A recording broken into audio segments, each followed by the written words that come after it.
Let's kick off with my favourite quote from Orwell. Power is in tearing human minds to pieces and putting them together again in shapes of your own choosing. We're going to talk about nudging and actually what happens beyond nudging. I'm going to introduce you to this organisation, which is the Behavioural Public Policy a journal. This is an online journal, an academic journal hosted by Cambridge University, and it is edited by, amongst others, this gentleman, that is Professor Cass R. Sunstein from Harvard, who essentially invented nudging, the behavioral and insights techniques that are used on an increasing basis to coerce unsuspecting civilian populations into doing things that they wouldn't normally do. That's how this stuff is being deployed across the whole system. And actually, we, as I said in the intro, we're going beyond nudging now, right? So the BPP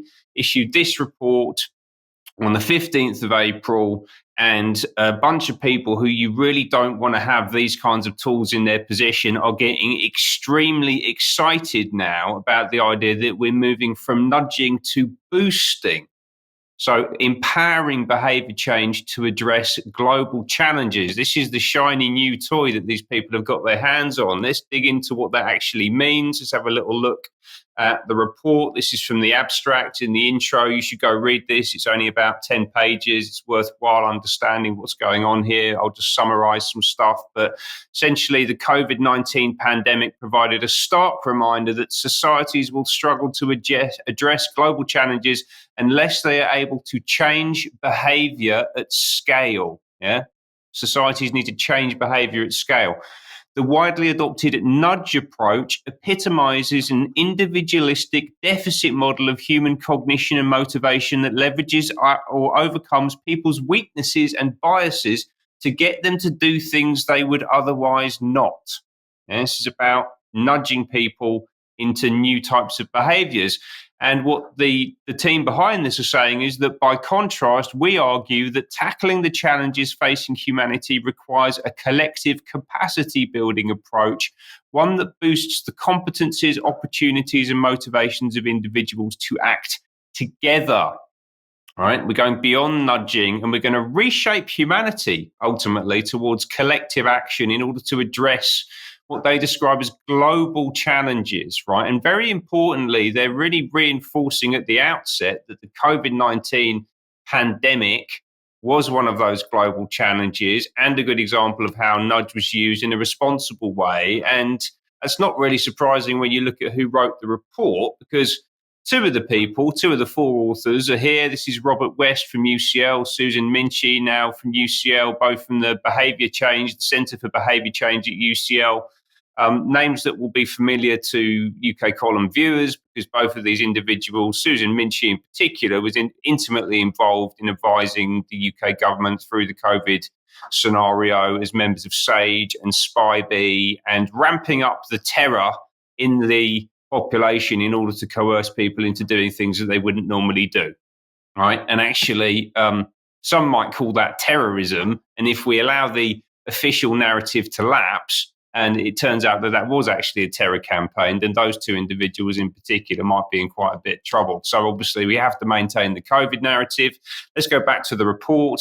The deficit model, that's nudging, exemplified by nudging, urgently needs to be replaced by an approach that can achieve the global behavior changes needed to cope with the multiple crises that humanity is currently facing.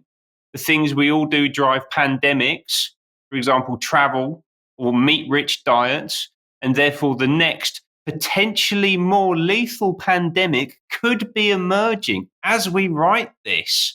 I think there might be some nudging laid into that. That's a very immediate and slightly terrifying term for them to be using, that a pandemic could be emerging as we write this. The climate emergency is already claiming countless lives, apparently. I don't think that's demonstrably true in any sense whatsoever. And it's certainly damaging economies, but not for the reasons that these people are putting forth. They conclude by saying what is needed are wholesale, sustained and evidence-based efforts to capitalize on and develop collective human agency. Yeah, this is about reframing and re-engineering humanity, populations of countries, getting stuck into the education system, going after young children, right? Remodeling the family.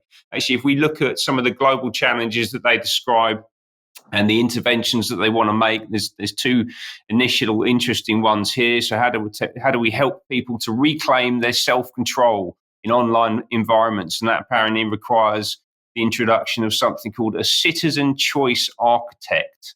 And so these are the types of roles, the types of work that's happening inside government, inside big corporations in order to influence behavior, to get you to comply more effectively, a citizen choice architect. And then the next global challenge, how to combat overweight and obesity. It's probably a typo, especially in children and adolescents. And that's about increasing parental competence to design the family meal environment. Yeah. So that's just cooking good food for your kids. Apparently, Cambridge University and the government need to be down in the weeds advising you on that kind of thing. And then I'll save the best for last. And this one actually really took my breath away, although I suppose it's not that unsurprising when you understand where it's come from. I'll read this whole thing out. The global challenge, how to empower citizens to cope with the infodemic, the tsunami of misinformation online and social media and on instant messaging services. So the competence here is to reliably assess the trustworthiness of online information sources. And the boost intervention that they're suggesting, get this, right? Training people to use the methods of professional fact checkers, i.e. using a search engine to see what others say about the source of the content, what they call lateral reading, rather than critically thinking through the content itself, which is called vertical reading. And that's been shown to be effective in assessing the credibility of websites. School-based interventions with instructional strategies like teacher modeling and guided practice can be used to teach lateral reading. Pop-up graphics can be used to prompt social media users to read laterally. Cambridge University, Cass Sunstein, the author of this report, are saying that citizens should be trained to not critically think through content that they find online, and that they should be searching for official, sanctioned, narrative reinforcing titles, whether that's from the government or from elsewhere in the media, in order to correct them and keep them on course. Right? They are being completely explicit about what they're doing and what their plans are. And what we've seen over the past few years, based on this report and the change of language from just a nudge to a boost, I think we're going to see this stuff really ramp up over the coming months.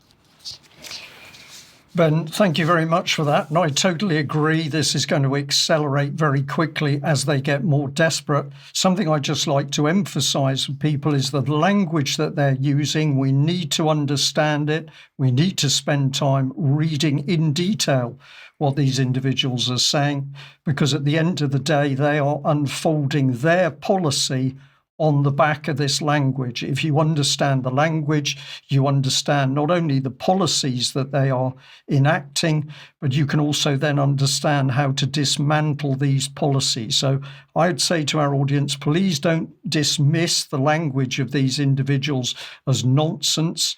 It is nonsense in one way, but we have to look at it. They are using this in order to create the policies. Now, how are we going to deal with this attack?